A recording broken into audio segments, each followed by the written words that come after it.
దేనికి, so government నుంచి వచ్చేటువంటి సబ్సిడీస్ పోగొట్టుకోవడం దేనికి అనుకున్న వాళ్ళు ఇది స్టార్ట్ చేసుకోవచ్చు. సో ఈవెన్ ప్రెసెంట్ సినారియోలో మీరు కనుక గమనిస్తే, సో నేను ఎలక్ట్రికల్ కాబట్టి మీకు నాకు రెండింటికి కామన్ గా ఉన్నది solar power plants installation. So as the days are increasing మనకి ఏమవుతుంది, ఎనర్జీ క్రైసిస్ అనేది పెరిగిపోతుంది. సో ఎనర్జీ క్రైసిస్ మొత్తం పెరిగిపోయే కొద్దీ మనకి కోల్ అనేది కూడా తగ్గిపోతుంది.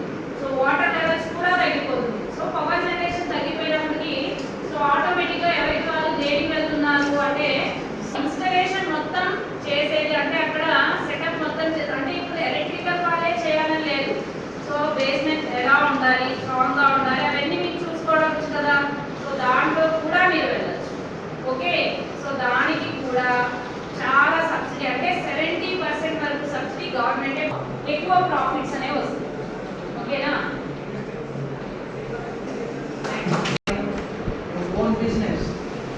She's right here along with us in the same campus, so you can contact her and the time can phone number is for me. Ravi Shatro, she is with us, supported by our madam. Thank you.